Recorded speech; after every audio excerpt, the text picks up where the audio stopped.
Ok, buenas tardes. Bueno, ante todo, no está de más siempre dar las gracias por la invitación y más que nada también porque es bastante grato el hecho de volver a encontrar con los profesores en uno de los pocos espacios donde uno se puede encontrar médicos, enfermeros y analistas, arquitectos, ingenieros, eh, bueno, cantantes, artistas, periodistas, para la discusión de algo que pareciera aislado y es más real y más cercano y forma parte de nuestra vida. Y creo que el Senade tiene uno, bueno, el único espacio que yo he visto de esa manera y que me permitieron también compartir con ustedes y que espero que también podamos seguir compartiendo. En ese aspecto, el día de ayer, por ejemplo, había un médico que creo también es abogado, dijo que era una combinación un poco explosiva. Yo, por lo menos, antes de estudiar medicina, empecé estudiando física en la Facultad de Ciencias y probablemente el pasar con mis compañeros de computación hizo un poco de que yo modificara mi forma de pensar antes de estudiar medicina. Historias médicas electrónicas no era mi punto inicial para, ni la razón por la que entré a la maestría. Realmente la maestría era para hablar de bases de datos. Eso fue, busqué una foto ahorita en el 2016, donde hablábamos de las bases de datos en salud específicamente y cuáles eran la parte bioética, porque ya se hablaban de grandes masas de información que se estaban movilizando a nivel internacional, de cómo se recaudaba esa información, y apenas se estaba pensando de la computación cuántica y cómo iba a ser el cambio de volumen de información. Si lo vemos, yo en mi casa con mis padres tuvimos una computadora donde usábamos todavía disquete y quizás lo que tenemos más de 30 hemos vivido la progresión de lo que era del CD al pendrive y ahorita ya eso no tiene ni siquiera ningún tipo de pensamiento, ahorita ya cualquiera tiene un teléfono con 12 o 16 gigas de RAM y de ahí en adelante un procesamiento de información bastante grande. En un principio mi tutor fue el profesor Ludwig, que no está de más nunca recordarlo, y también el profesor Bercierta. Ellos en la guía de cómo desmenuzar esta parte de información acerca de cómo se pudiera abordar una base de datos en salud a nivel mundial, encontramos en que la célula de eso al final va a ser las historias médicas electrónicas y ni siquiera hablar de como tal como la historia médica.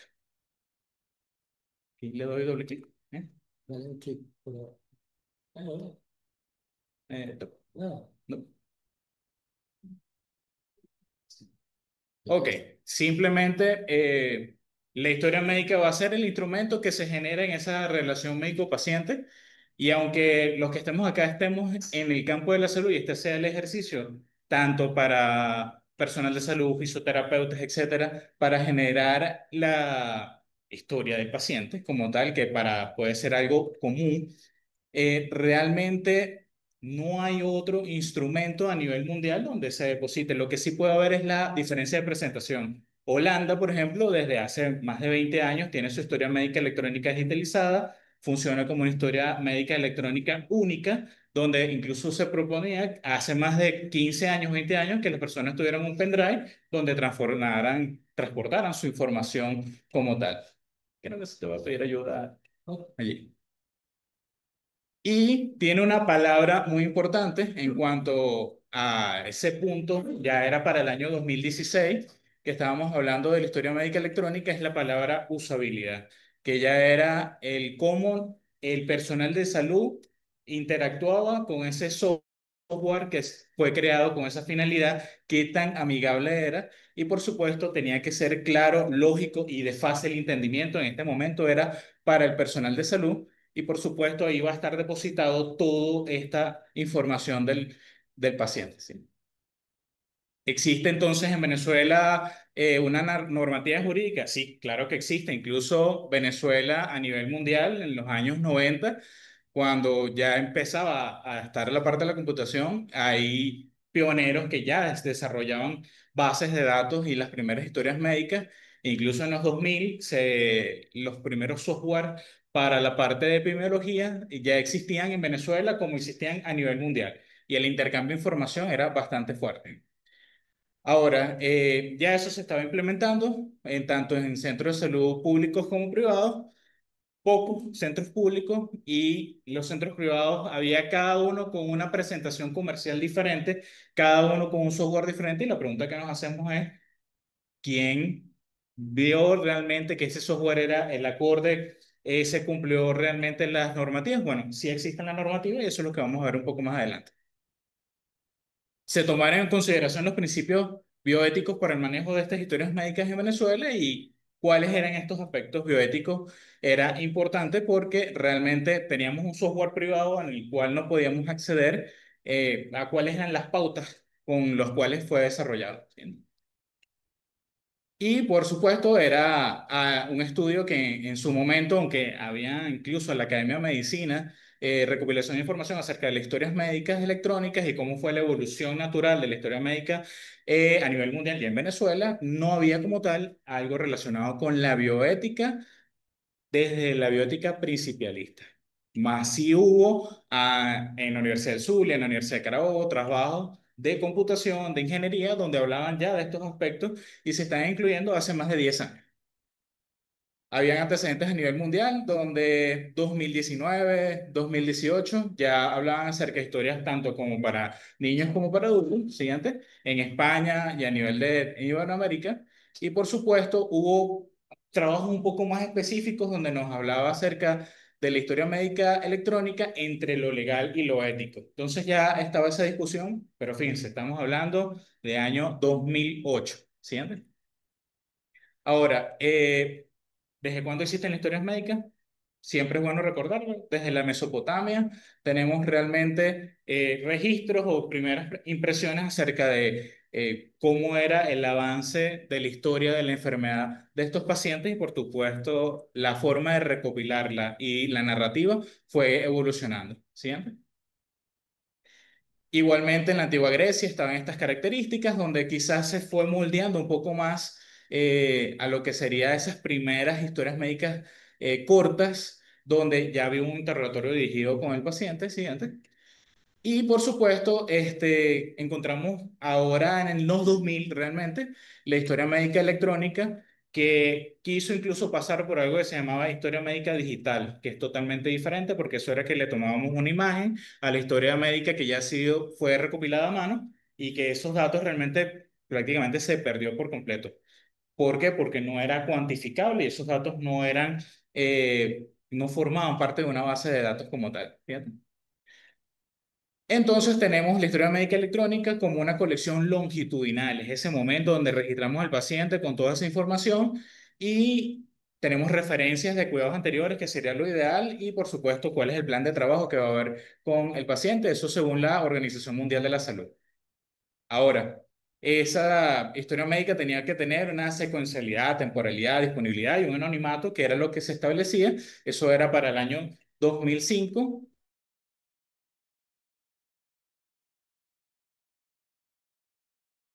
Pero desde el año realmente 2015 al 2020, la norma que rige esto es ISO 25000, que es para calidad de software y datos.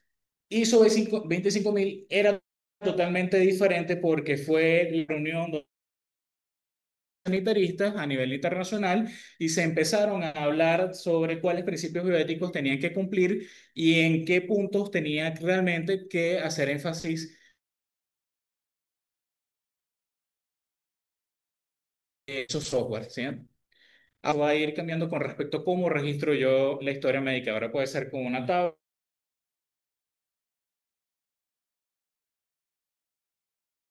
en tiempo real con una inteligencia artificial donde vamos a irle hablando y la inteligencia artificial va a ir recopilando toda esa información. ¿Fíjate?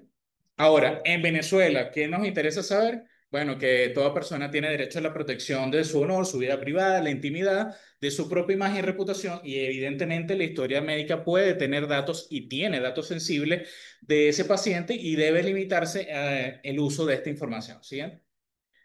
Entonces, el código de ontología también en el artículo 180 habla acerca de las responsabilidades del médico y algo importante que siempre lo debemos recordar, en Venezuela la historia médica es propiedad del personal que lo está haciendo, en este caso el médico, y por supuesto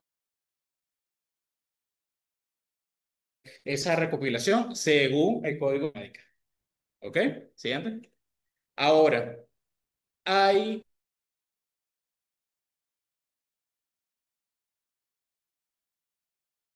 información de eso, pero sigue siendo el ejercicio legal. Y el artículo 1 sobre lo que fue el decreto de ley de mensajes de datos y firmas electrónicas tiene también otorgar y reconocer la eficacia de un valor jurídico. Ahora,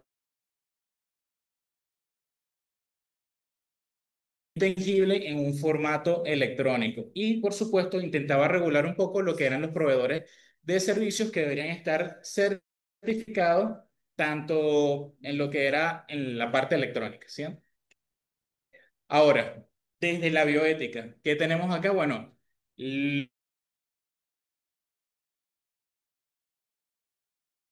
en Reino Unido, en Alemania, donde bioética es muy activo y en este momento en el que estuvimos culminando esta parte, estaba el COVID, por supuesto, había una gran recopilación de información y tenía que ser en tiempo real. Entonces, esta información se procesaba y se publicaba en días siguientes, ¿sí?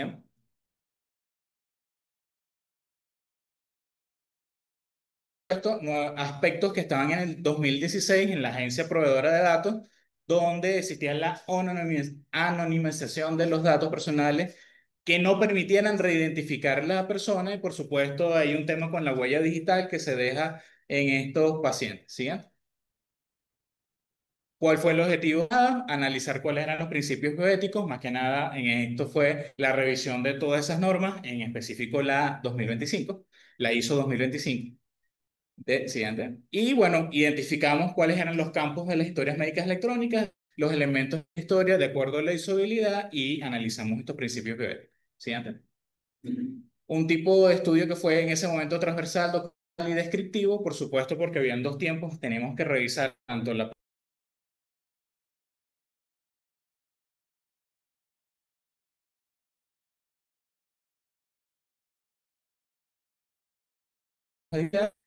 y por supuesto hemos usado siempre los datos demográficos del paciente, sexo de dirección, pero esos eran datos incluso sensibles que deberían ser protegidos del paciente desde sus exámenes laboratorios, norte quirúrgica, anestesia que prevalecían en él. ¿Sí?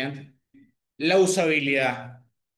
¿Qué era lo de la usabilidad? Bueno, ¿cuáles software habían cumplido con las normas ISO 25000, donde se hablaba desde que conocer,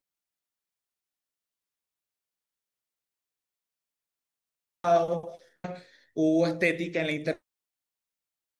Encontramos que realmente habían software que no eran ni cómodos, ni se adecuaban al centro, ni eran sencillos de utilizar, que es lo que probablemente encontramos en los centros de salud de hace varias décadas. Tenemos cuáles eran los elementos bioéticos. Este era un elemento muy importante porque encontramos que no es un solo elemento bioético y de esta bioética principalista, por su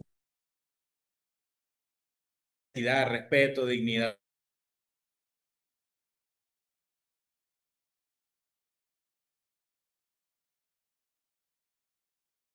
Lo único que se tomó en cuenta en la mayoría fue el aspecto de la confidencialidad. Pero fíjense que el resto de los principios bioéticos, en especial anonimato y privacidad, poco tocado, y la mayoría de estos software que son utilizados en Venezuela no tienen nada de eso. ¿Sí? Entonces, ¿cuál es? Ya existía o se está usando, también está en servidores en red. Eso lo hace más complejo porque entonces probablemente hay un ingeniero que a cargo de qué certificación cumplió y además es consciente este personal de ingeniería de dar soporte de bioética que se debe proteger, resguardar. Es ese personal de todos los ordenamientos legales que están allí o es simplemente una capa de seguridad? Porque ingeniería va a ser una quizás tapar ciertos datos, pero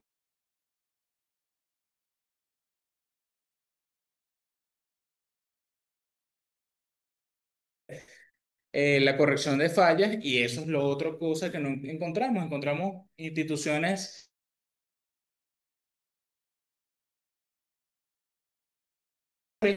acerca de que tienes un personal de salud que debe elegirse un software, y esto es un software privado cada cierto tiempo donde se actualizó en esta institución privada casi siempre todo esto. ¿Sí? Y encontramos, por supuesto, estos principios bioéticos como igualdad, equidad, dignidad humana, privacidad, anonimato, como principios que quedan totalmente subrogados que en el cómo exigimos una base de datos que esté protegida, que sea manejada bioéticamente. ¿Por qué es importante plantear esto? Lo planteé a ti como Estado, por ejemplo, dependiendo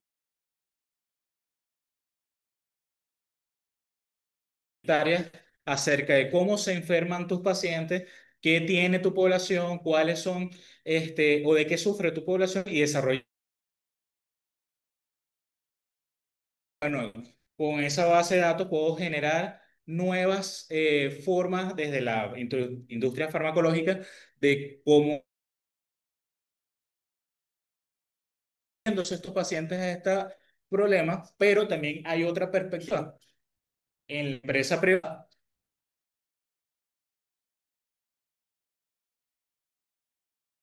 quizás en la discusión anterior acerca de redes sociales, hace más de 10 años ya están publicados los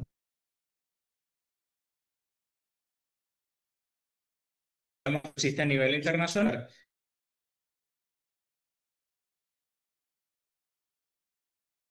o se deben generar desde estos núcleos de académicos y tienen que estar de fácil acceso formando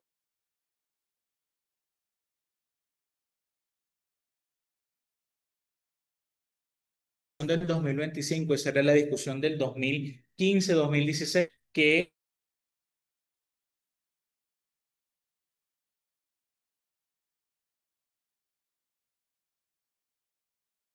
porque hay personas entrenadas en ingeniería para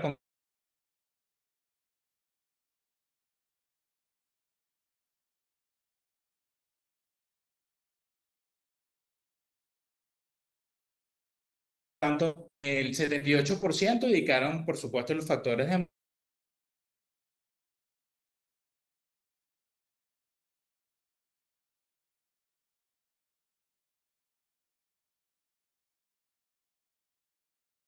que fueran manipulados los datos de estas historias médicas, y desde el punto de vista de análisis de los principios bioéticos, por supuesto que el resultado es que existe la necesidad de que se incorporen no solamente estos, porque esto es hace 5 años,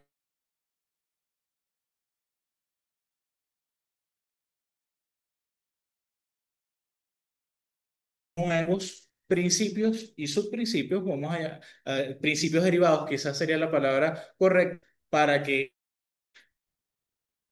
por supuesto, tenemos que aprovechar de la bioética en su forma transdisciplinaria, y el centro probablemente sea ese lugar donde se puedan generar estos manuales de buenas prácticas y protocolos que estén aceptados, acreditados para eso.